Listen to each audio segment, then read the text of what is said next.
After centuries of searching, we finally uncovered the lost tomb of... Lost tomb? This is your garage with a blanket over it. It's called atmosphere, Reggie. You wouldn't understand. You've never been on an expedition. Expedition? You nearly passed out carrying the monster mud bucket. Behold, the mummy of Carvalho Creations. It looks like he got wrapped up in a CVS receipt. One day, Reggie, one day, I'm gonna build a monster with the sole purpose of slapping your eyes.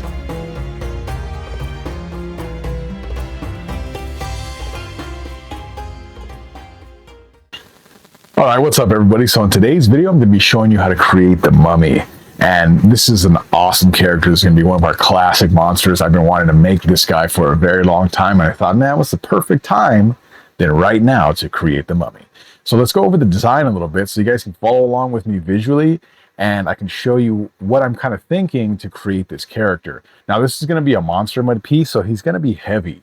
But I want him thin, I want him frail. So I'm thinking as far as the pose, I kind of want him like kind of reaching out with one arm pulled in like he's been in a sarcophagus forever, you know, and he's kind of like decrepit and stuck in that position, knock knees, that whole deal. So in order to create this, I want basically a 2x4 support along the back of him. So that's where the majority of the weight's going to hold. That way I can create the pose I want and he can be as fragile looking as I possibly can make him. And then he'll still be structurally supported in the back to be able to stand up. So if you guys haven't seen my La Llorona prop build that I did last year, in that one, I showed you guys how to make a structure to where it looked like she was kind of floating because that was an apparition. So we're going to do something very similar for this to create that stability in the back and then allow me to create whatever pose I want for this mummy. Now, why don't we go ahead and get to the material list so you know what you're going to need to get this guy created. Now, first and foremost, like I said, we're going to definitely be needing our monster mud today. And if you guys haven't seen my monster mud recipe video where I show you the entire process, I'll leave that video down in the description below so you can check it out for yourself. We're going to be using a little bit of 2x4 today, maybe one 8-foot piece that we'll cut up to create the structure we're going to need to support this character. We're going to be using some 3/4 inch PVC pipe and then also 3/4 inch PVC pipe couplers for the joints. So in the neck and the hips and then also the shoulders to create that little bridge that we need. We're going to be using some PVC pipe cement to glue everything together to make sure it's nice and structurally stable. We're also going to be using our great stuff today. And the reason we're going to be using our great stuff is so I can form him up a little bit. Now I want him to be really frail, like I had said, but I want the bones and the shoulders and the joints and the knees to kind of be protruding. So it looks a little bigger, you know, as his real frail skin and everything is really pulled tight and thin. I still want the joints and the ankles and everything to kind of protrude and be a little bulbous. So it shows how decrepit and decayed this mummy actually is. So we're definitely going to be needing all those things. Obviously, we're going to be using our craft acrylic paints. I'm going to be spraying this and doing some airbrush techniques to create this guy and his look. If you guys haven't seen my airbrush video, if you're looking to get into airbrush work yourself, I will leave that link down in the description as well, so you can check out that video. I go in depth in detail about how you clean your airbrush, how you maintain it, how you go ahead and fill up the paints I use, how long they last, all that good stuff. So I'll leave that video down in the description below. But we got a lot going on in today's video. There's one other thing we're going to need, and that of course is our fabric, so we can dip it into our monster mud. This is going to be a really fun build. I'm super excited about this one and to bring it to you guys. I hope you guys are ready for this because it's going to be a lengthy video. Oh yeah, real quick, because I did forget, we're definitely going to be needing a styrofoam head as well, and we're going to be needing our cement clay to get the sculpture done here today. So I didn't want to not tell you that in the material list because we're definitely going to need both of those things. But in case I forgot anything else, because I typically do when I'm doing this material list, I'll go ahead and leave that up on the screen next to me somewhere so you guys can see it and you can pause it. And I think that's it. But without any further ado, why don't we go ahead and go wild with it. All right, everyone, to start off our build today, I'm just going to be measuring out my piece of plywood here for my base. And that's going to be 15 inches by 32 inches in length. So I can get this down. I did trace my feet so I can have the foot placement for my mummy. And now I'm using a brad nailer here and then some screws to screw in my 2x4. Now the 2x4 is going to vary as far as the height for your prop, depending on how tall he is. Mine, I put him center back, so it's probably about 45 inches or so high, and that got me a good height to support him. And then I cut these pieces, they're 12-inch pieces at a 45-degree angle to make these bracers here. and that's just going to help with that structural support. Now, I did this and I chose this method when creating this mummy because I wanted the mummy to be like really weathered and brittle feeling, and I'm not going to be able to do that if his legs are completely straight, like he's perfectly strong and the muscles are all perfect. I wanted him to feel like he had a lot of age to him, so in order to do that I created this frame. That way it can give me that ability to pose him the way I wanted to, and it worked out perfectly. Now for the actual body here, I'm starting with the legs. I measured up to my hip, so it's about 30 something inches in length for that leg, and then I measured out another 8 inches for the foot so I could screw something down to this base here, and it would be another part of that structural support. Now here I'm just cutting the small areas for the hips. I believe I cut these at about 3 inches, was good enough on either side to give me a good placement for the hips here. And I'm using my PVC pipe cement glue in order to get these fit properly here, and they'll stay forever. And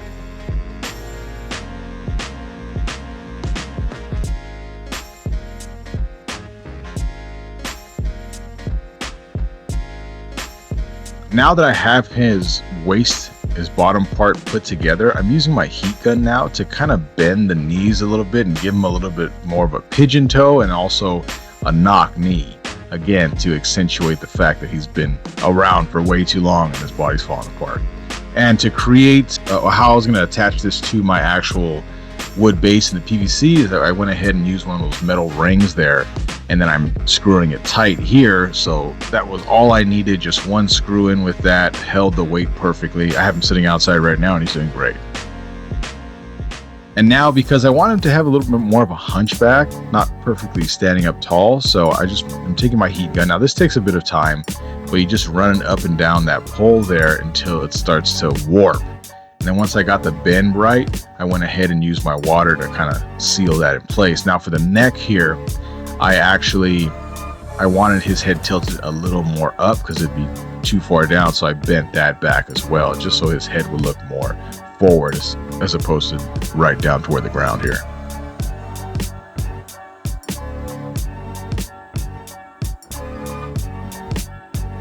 Again, I've used this technique in a lot of my videos. I'm always using this PVC pipe cement glue. This is the best stuff. I did put a little twist in his shoulders as well, so that way he would look more sunken on one side. And again, when I'm talking about my characters here, what I try to stress with anyone I try to teach prop making to, your position, the pose of your character is one of the most important and essential things to get done. In this armature stage, this is all I'm worried about, because I want him to look like he's perfect. I want him to look like the character I'm trying to create. Now for our styrofoam head, to prep for the sculpt here, I'm just kind of lightly drawing out some features where I want everything to be, and then I carved everything out with my X-Acto knife off of camera. And now to get started here, I'm going to be putting in my eyes by putting a little bit of the cement clay and then just pressing them into place. Now, if you guys haven't seen my prop eyes video, I'll go ahead and leave the link down in the description to that video. But also too, I found another way to make these eyes and make them a little more realistic and malleable. So it's a thermoplastic that I'm using to create them. So if you guys want to see another video where I kind of work with thermoplastic, it's a really cool product. If you guys haven't heard about it or haven't tried it yet, it's really cool. You can make eyes just like this. It's basically a plastic that you can put in hot water and then it melts down, and then you can form it into whatever shape you want, and then once it cools, it retains that shape. So I did the eyes in this way and then just pressed the pupils from the doll eyes that I typically get. Now I'll go ahead and leave that link down in the description below if you guys want to check out any of those props I'm talking about here. To keep going with this sculpt here, I'm just pressing in the forms and then immediately sculpting right after. Again, I've talked about this a lot in my videos, but with cement clay, when you're using this stuff, it's better to put your form down as quickly as possible and then immediately start sculpting, so you don't get that skin layer that dries over your cement and then you can't carve in the detail later. So I just put the forms down very quickly and then start to carve the detail.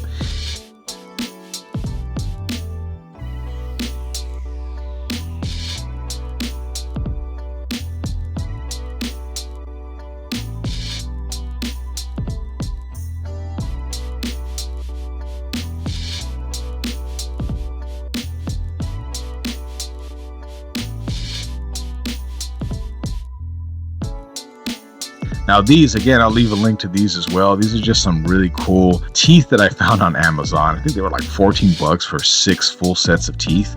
And man, I'm going to be buying these and using these all the time. This is going to up the game. You know, sculpting teeth is not really the most fun for me, so being able to just throw some in really quick is everything. But again, just continuing on with the sculpt here, I really like the way this is coming out. I had a lot of fun with this one. I wanted him to feel more like almost zombie and decrepit, so it worked out really well. And now for the hands here. If you guys haven't seen my pinhead video where I show you how to make these hands, it's super easy. All it is a latex glove. You spritz a little bit of water in there and then spray your great stuff and then let it cure, and it comes out great. Now also too, I stuck some wire, some 16 gauge wire in the fingers so I can bend them into place as well. And now I'm just attaching everything to my armature with a little bit of great stuff. This works great, it holds perfectly. Now I'm taking that same great stuff here and going ahead and creating my feet, because I wasn't gonna have shoes on a mummy, that's ridiculous. And being able to attach it this way just gives me another like layer of glue that really works out. So I went ahead and created the feet in that way, and then I just carved them up once they were dry. And now for the chicken wire, I'm only doing chicken wire on his torso and then on his upper leg and his crotch area to build out the structures I'm looking for. Now I'm just using a little bit of scrap 16 gauge wire to attach it to the PVC so it just kind of hangs in place. And then I'll be using my hands here and just forming the rib cage so it looks more sunken in, and the stomach, and kind of getting the proportions and desired shapes. And now I'm using another piece of chicken wire here just to create the crotch, because I wanted to create like hips, like hip bones, and this is the only way I was going to be able to do it. So I kind of just tied the chicken wire on itself and then just formed those that chicken wire into hips as best I could, and I think it worked out really well actually. And to fill out the arms, originally I was going to use the spray foam like I talked about in the beginning of the video, but I thought pool noodle will work perfect. It just gives him a little bit of meat. Again, I don't want him to be really thick at all. He's going to be almost bones, almost a skeleton, and I wanted to continue on with that look. So these pool noodles were perfect.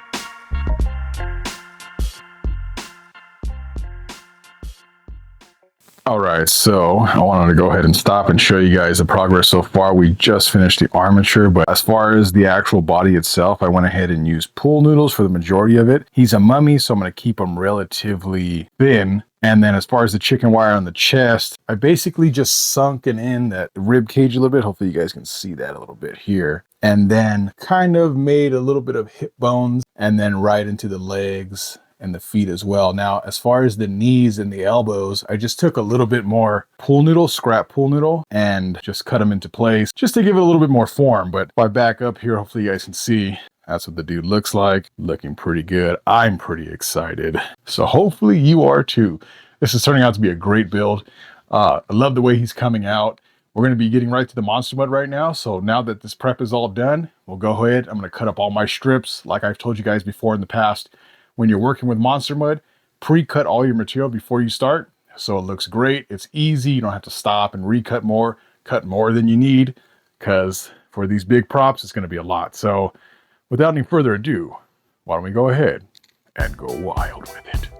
All right, to jump into our monster mud stage here, I'm going ahead and just taking handfuls of monster mud and wiping it on the armature first, so it helps my fabric stick a little bit better. And then, like I said, I had pre-cut all my material, so I knew exactly what I was going to use for every part.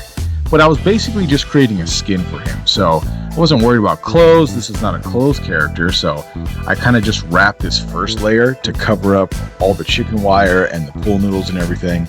And then I'll go back in with a very thin, simple layer of just ribbon and create that cloth wrapped material. And it was really super easy. So as far as monster mud, this wasn't a bad project at all. I think it took me about 3 or 4 days to make them from start to finish, which is not bad for a life-size character. But all you can see me doing here is just taking little scraps of material, and that's basically most of what I cut, and then just wrapping it around him. And as I drape the material here, it sells the character immediately. And once you do your dry brushing and your paint, it just, everything comes together so simply. It's really a fun and easy project to do. I hope you guys try this one out at home. If you guys want to see me make different types of characters different universal monsters, that kind of thing, I definitely am going to be doing that. I love doing them. I've already done Frankenstein, and now we're doing the Mummy. Of course, I've done a few witches, things like that, but I know you guys have been wanting to see the Wolfman. I'm definitely going to be making the Wolfman. I love the character. He's my favorite monster of all time, so I'll be bringing that one to life for sure. Dracula, Creature from the Black Lagoon, all these things I'll be making very soon, so stick with me.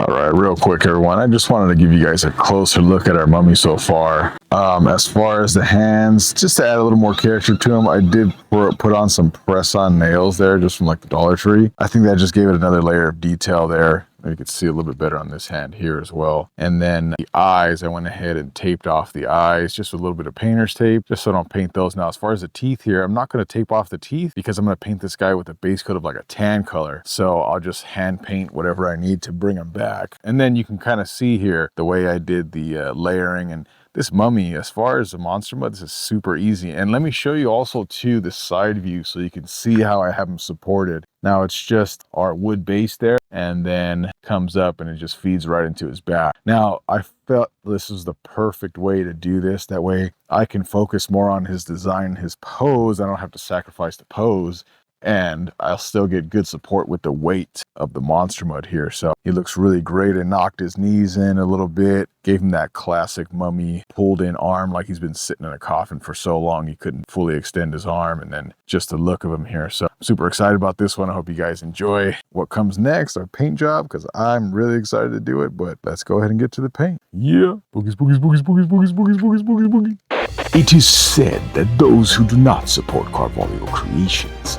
are cursed to wander the desert, forever thirsty. Thirsty for content, maybe. Break the curse, folks. Super thanks, Ko-Fi. Check out the merch down below. Toss a coin in the sarcophagus. You heard the skeleton. Help us keep the monsters rising. All right, to jump into the paint, like I had said, I'm going to be using a tan color just for my base coat here. And I chose tan because I wanted to create a lighter color that I can kind of dirty up and age in that way. I will be dry brushing after my next step here, but I thought the tan color would be the perfect color to use. That way I can dirty it up, make it look aged, make it look weathered, and then I'll go back with some dry brushing techniques just to kind of pop out some of that detail. But once this base layer is done, I'm going to go back in with a black wash. So it's a really thinned out paint. I just put it in my gun here. You can do this with a brush as well. And then I'm going to be spraying it over the entire character. Now, initially I started to dab it away, but I realized real quickly I didn't need to do that because it wasn't so strong. If you had a thicker mixture of paint, you'd probably have to dab away the excess.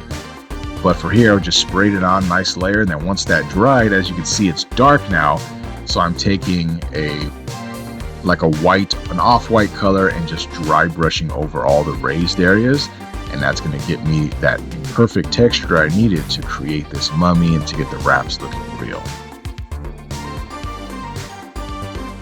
Just take your time with this process. When you're doing dry brushing, the most important thing is to be moving your brush in different directions constantly.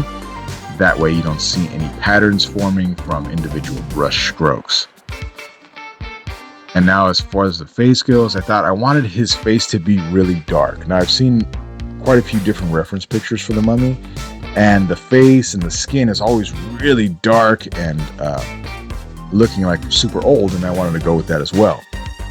Now again, I did talk about airbrushing in the beginning of the video, and I could have went with that route, but the airbrushing has more of a softer blend, and I wanted this to feel really grungy and gross. So hand painting seemed like the best bet for me. Now, as you can see, I'm doing a dry brush over the skin here just to pop out those highlights, those raised areas, and then I'll be going in with a little bit of a lighter tan color and doing it again just to accentuate some of the high areas. And this is actually a little more of a yellow color, but I thought these tones, these earth tones, were going to be perfect for this character. And now with the teeth also, I'm just going to go ahead and paint those by hand as well. You know, it's a good practice to get into if you guys are making your own stuff to do this. I'll be adding a little bit more red to the eyes just to make them look a little more gross, but this guy's pretty much done. I hope you enjoyed today's project. If you did, let me know down in the comment section below. But until next time, happy haunting.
And so, from dust and clay, we've resurrected another ancient horror.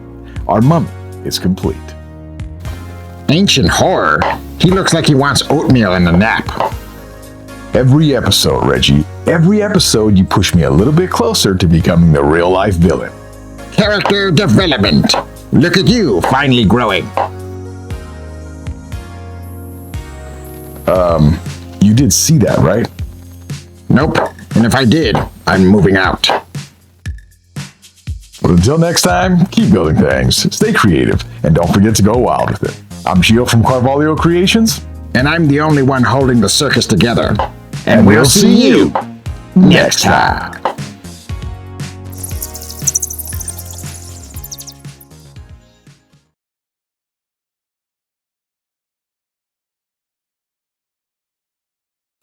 You saw that, right? Relax, we got modern solutions for ancient problems.